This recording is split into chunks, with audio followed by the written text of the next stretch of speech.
Good morning, TMPE1 students. Today we are going to discuss tour guiding elements. Okay, so this PowerPoint presentation, I have converted it into a PDF file. I have already sent it to your group chat para nga may ara kang isang copy. So you may print it. And then pagkatapos, you can have a copy para sa inyong mga pag-review. Okay, so let's continue.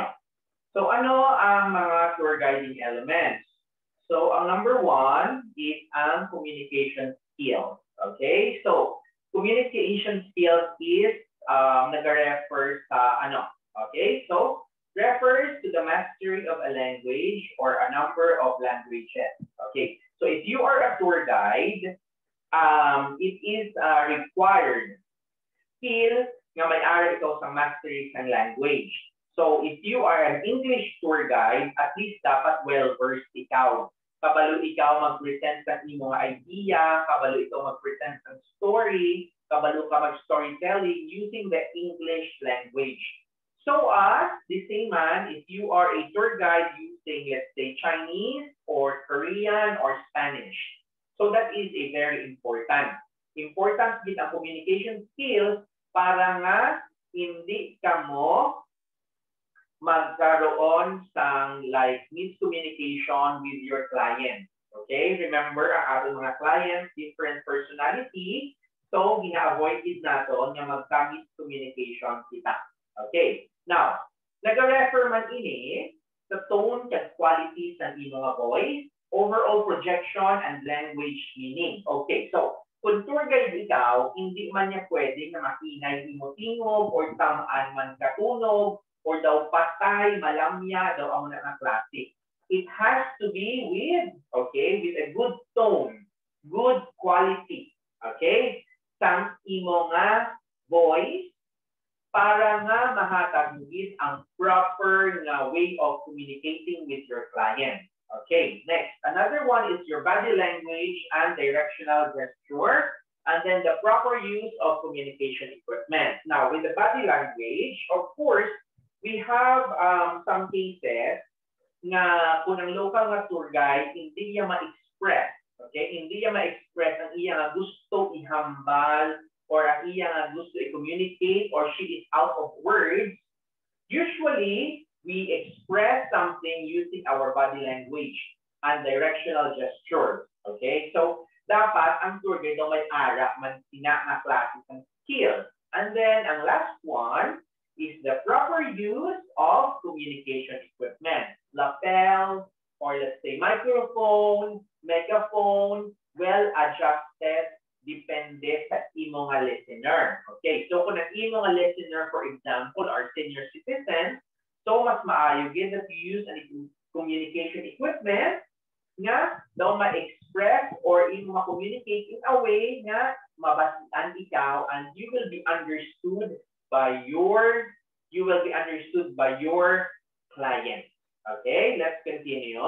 Now, number two, a tour guide element is you establish a rapport with the client. Okay. Now, establishing rapport with the client, especially if the client is bago sa imo, at first, so hindi pa na mag-trust ang client sa imo. Siyempre, bago lang ka muna kita sa airport, hindi pa na iya possible na all out na istorya na sa imo, right? It has to be na ang tour guide dapat ang mag-unang mag-establish ang rapport with the client. Okay. Ano ini ang establishing rapport with the client? Okay, ano ang iyang purpose? Okay, so it aims to arouse the interest of the client in order to elicit positive responses and appropriate questions. Okay, first meeting, hindi niya pwede mamangkot ka niya daan kung may sakit ang kliyente, whatever. Okay, usually, sa first meeting, pagwa ng client or pagwa sa ating mga guests sa airport na mismo na sila, usually, ang mga first questions, kung ginapamangkot mo, where are you guys from? Okay, taga-diin ka mo. How do you find ang among country? Ano ang inyong expectations? for your 3 days, 2 nights stay diri sa among country, what are the things you are planning to see? What are the food you are expecting to taste? Okay, so it can elicit positive responses and appropriate questions. Once maka-establish ka na sa rapport sa client or once ang client mo is already comfortable sa imo, you can get positive responses from your client as well as appropriate questions. Okay? Next, face-to-face and eye contact is very important.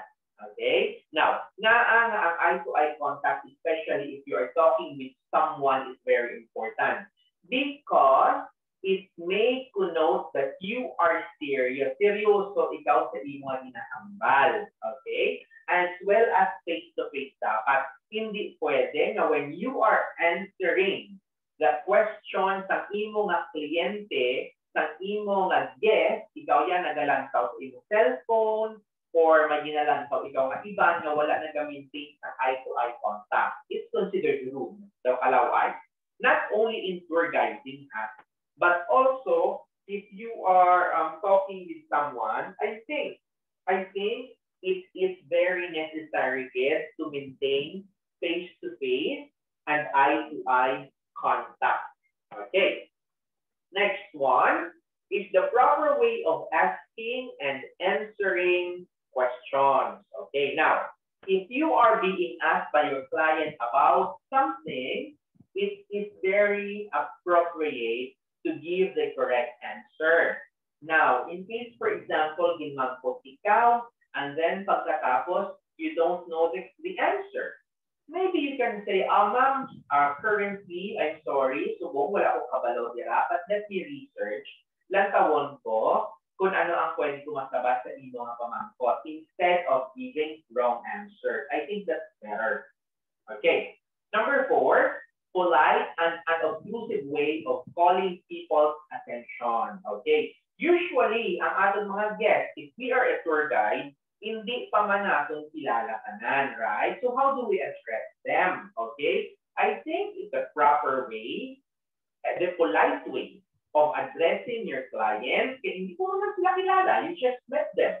Na bag-ulang pa muna sila sa airport, right? Maybe addressing them, ma'am or sir. That's the most polite way. Isang doctor pa na sila or lawyer pa na sila, hindi mo man sila ma-address doc or attorney because you don't know. Hindi ka pa man niya kabalo ng profile ng iyong mga clients, right? Kung ang silang obra. So, appropriate and polite by calling them ma'am or sir. Okay, next one.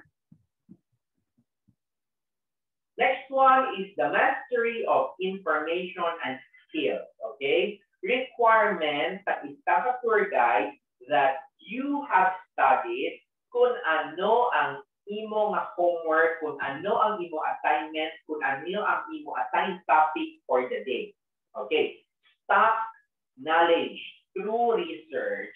This is very important. Okay. So, stock knowledge through research, interaction with other guides, and self-study. Okay. There has to be a mastery of information and skills. Kung ikaw dugay na nga tour guide, usually nagagwa na malang na yun sa imo nga baba nga aman. You've been discussing it over and over again. Okay, the same topic, different clients, different guests. So, daw nagagwa na lang na yan naturally. Okay, but if you are a newbie, you are a new guide, better get to have a stock knowledge. Paano? You can talk with other guys. Ano ninyo mga secrets? Paano ninyo ma-master?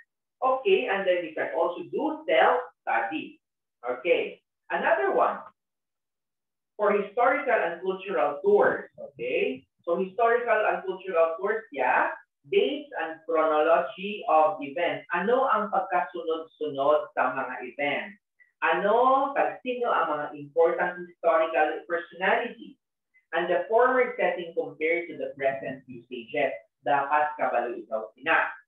Kasano na-discover ni Magellan ang Philippines? Kasano nag-declare sa independence ang Philippines? Mga amo na bala?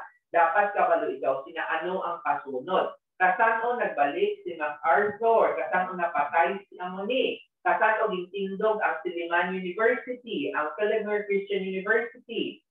Sino ang president during the time of World War II? Mga amuna, dapat kabalo ka mo sina. Being a tour guide, dapat kabalo ka mo sa ginatawag na chronology of events or ang pagkasunod-sunod sa mga events. Okay. How about for nature tripping? So necessary skills and factual background information on the site and sites. Okay, on the site. Okay, sorry. So, dapat may ari ikaw background sa nagakalakabo or sa kung ano ang makita natin sa isa ka lugar. Okay, let's continue. Now, for nature tripping, few legends and lore of the site, flora and fauna of the region, capacity to highlight, provide distinction and comparison with other similar sites or sites. Okay, now, for nature tripping niya, it's possible na during the time na naglagaw ka mo, during the time that you are discussing, maybe pwede ikaw makamention sa mga lore and legends, for example, mga istorya sa una sa mga katigulangan. Okay? Kung ano ang mga presence ng flora and fauna sa among region. I-compare mo at i-highlight ano ang mga possible na dili lang niya makita sa among lugar compared sa iba niya lugar. That's why to entice interest, okay? So para makupaw mo bala ang interest ng imong guest, at least you need to provide story. Okay, so not only story, but it should be an interesting story. Okay, now, for participatory activities, be able to describe an activity, give general information of precautionary safety measures, and brief the client on the preparations required. Okay, now, ano ang mga participatory activities, for example, natin? Okay, let's say, for example, nag-guide ikaw to do a mountain trekking or a mountain climbing, okay? At least prior to the activity, you will be able to give information sa iyong mga guests or precautionary measures, okay? Ano ang mga kinahanglan i-prepare? For example, tomorrow ang inyong schedule for mountain trekking or mountain climbing, ano ang mga kinahanglan mo i-prepare? Okay, guys, amo ni ang inyong mga kinahanglan mo i-prepare. Ano ang mga do's and don'ts sa ating kalattuan?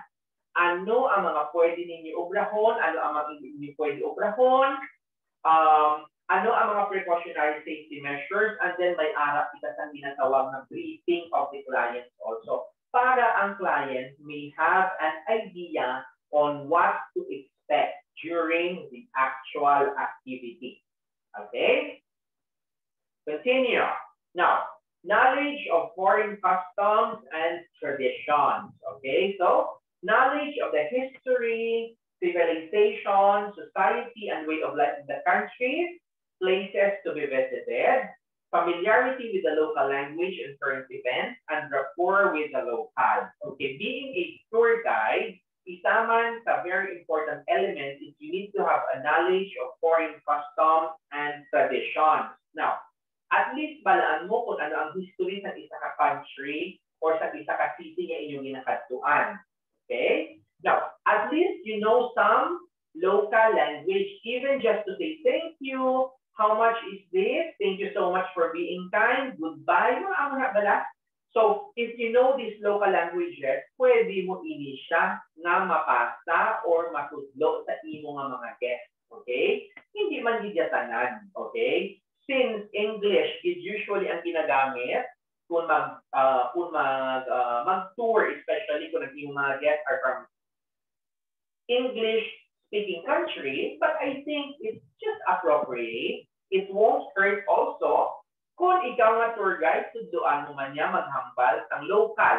Okay? Let's say, for example, in Korea, how do you say thank you? So kung nagbakal, for example, I think ang mga locals will be happy. They can even give you discount or some freebie.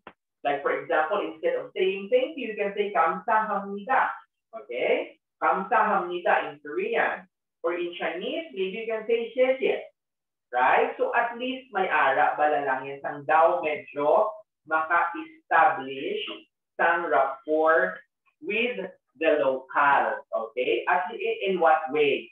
Usually, sa mga amuna nga mga way, maka-establish ikaw sang rapport sa locals by using these local languages. Thank you, how are you? Mga amo-amo sina. And then, at least, amo na dapat ang itudloman sang tour guide sa iya nga mga guests. Okay? Continue. Now,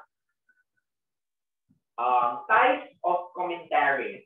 Okay, so types of commentaries. Ano ang mga types of commentaries? Ano ang mga kinahanglan or types ng mga ginahambal dapat ng tour guide? So, number one is unrequired. Okay, so essential information that must be given at the beginning of the tour activity. Okay, first is include introduction of the tour guide and the driver and any other person involved in the activity. Okay, so good morning, ladies and gentlemen. Welcome to Korea. Before we start, I would like you to introduce our coach driver, Mr. Kim. He will be with us for the next 5 days. I hope that Mr. Kim and you will have a very good experience, and si Mr. Kim will drive the bus and safety halin sa pagsugat sa airport at ang pagdulong niya liwat sa airport.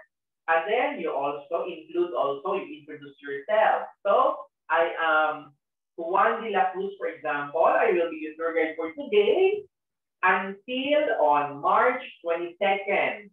So these are the things, okay, so ihambal mo yung mga naagyan, history, mga amo na bala para at least you can get the attention of your client. Okay, now, another requirement is you must include a brief description of the day's tour activities, designated stops and points of interest en route. Okay, now, at least you need to have a brief description kung ano ang inyong mga activities for today. Let's say, for example, for today, makadto kita sa among sini. First, we go to Gyeongbok Palace, and then we go to Cheongwade, which is the presidential palace. And then makadto kita sa Insadong, Gwanghwamun, Cheongge Stream. So, ang mga amo na agad pang mention ko mga lugar, these are some of the places nga ginakadtuan whenever we tour in Korea. And then after in the evening, we'll have dinner at Myeongdong before kita magbalik sa hotel. So at least ang guest, may ara siya sa idea kung diin makadto, kay maybe basic, no, may friends siya sa isa na lugar, ma-invite niya, ma-meet niya during the free time nila, for example, sa Myeongdong or sa kung diin man dira na area. Okay? And then pagkatapos, we have some stops. Usually, when you are on a tour, may mga stops na mga ginakadtuan. May mga shopping stops, may ara ng mga, let's say for example, kadtuan ka mga activity stops. At least, it is required na ihambal mo during the time na nagabiyahe ka mo para the guest will expect. Okay? They will have an idea kung ano ang i-expect nila for the day. Okay. Next. Another one is a required commentary also includes a recap and reminder of the next activity of the visitor at the end of the day's tour or activity. Okay, so requirement in niya. Okay, my dear guest, thank you so much for today. By tomorrow, gali, 7 a.m. kita, ma-meet sa lobby. We will depart by 7:30, so please don't be late. Kay layo atong nakatuan, makadto kita sa border sa North and South Korea. So I hope that everyone will be here sa lobby by 7 up to 7:30 in the evening mali. Bring your jacket because it will be a little bit cold. And then CR na kamungadaan because ang travel natin is a little bit madugay kag wala sang CR, wala kita sang CR stop na agyan. So these are some of the recap or reminder para sa mga next activity or next day activity para ang guest will know kung ano ang ilang i-prepare. You may also tell them bring water or something to eat while in the bus because ang next meal natin will be lunchtime na. Wala kita sang pwede maagyan niya kung diin ka mo pwede makabakal sa inyong pagkaon. Okay? Another one is the informative. Okay? So, types of commentary number 2. is the informative presentations undertaken during the course of the tour activity that are deemed of interest and essential for its success. Okay, so ano ini niya types ng commentary and informative? So you give information sa client nga before kita mag-abot dito, abutin ang inyong mga i-expect. Okay? So mapanaog kita later on sa mountain, and we have to walk 350 steps going down and then 350 steps going up. So at least the guests would know if they want to participate or not, right? So dapat this information should be given to the guest prior. Okay? Let's continue. Okay. Another type of commentary is it may include data, facts, and figures that is conveyed for the interest of the guest about sites and sites seen or visited, and is made up of general information that is useful and interesting. Okay, now, next type of commentary or some required is requested. Okay, ano niya? So, answer the guest questions about the locality. So usually ang imo sina client ang gapamangkot kamusta man di ano ang pinaka main source of income sa mga taga Korea.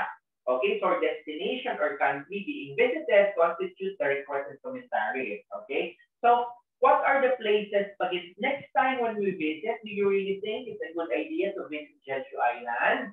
What is the best season to visit? Okay, how about if we go to Busan? Is it better if we take the plane from Seoul or matake ang isang train from Seoul to Busan? Mga amo na are requested information by the guest nga dapat ikaw kabaloy ka magsabat being the tour guide. Okay? And then ang aton is gives the tour guide or the tour escort an opportunity to expand the information given about a specific subject. And then the fourth is ang optional na commentaries naton, which may include ad-lib comments, joke, witty stories, lore, legends, and trivia. So, amo niya mga commentaries is just to make the atmosphere bala nga daw, cool bala nga daw, hindi boring.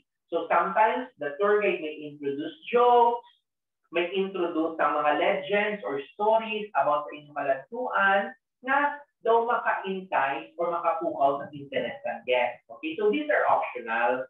But remember, if you are a tour guide, mahilig ikaw mag-joke na tour guide, but just remember ha, nga ang imo yung joke should be dapat depende man sa imo nga type of guest. Kung ang imo yung mga guests are all professional, you have to be very careful man yang imo yung jokes will not be offensive. Or if ang imo yung mga clients are students, you have to make also some optional comments na at least daw maintindihan ng students. Otherwise, kung hindi nila maintindihan, wala ka man sa may makuha ang response from them because in the first place, wala nila naintindihan kung ang imo ginahambat. So better get, you have to know kung sino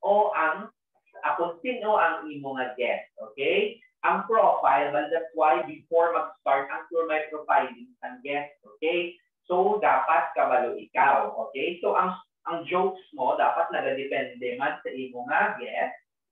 And then, ang mga legends or trivia, or pwede ka man magpahampang. For example, okay, guest, while nag-travel kita, sino makahambal sa inyo?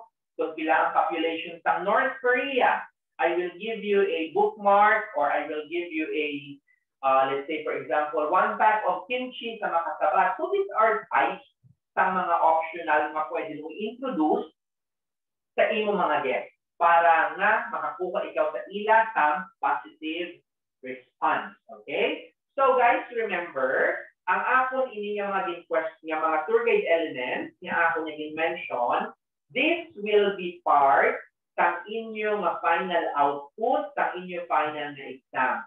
Dapat ini ma-include ninyo because at inyong final output later on, you will be a tour guide. I will be assigning you a place, a destination, a country of tourist spot, and then you will have to make a video and dapat ang elements of tour guiding dapat makita po sa inyong video. Okay? So, if there is any question, please comment sa sa aton nga group chat. And if there are any clarifications, please let me know para ma-further elaborate naton ang aton nga lesson. Okay? Thank you.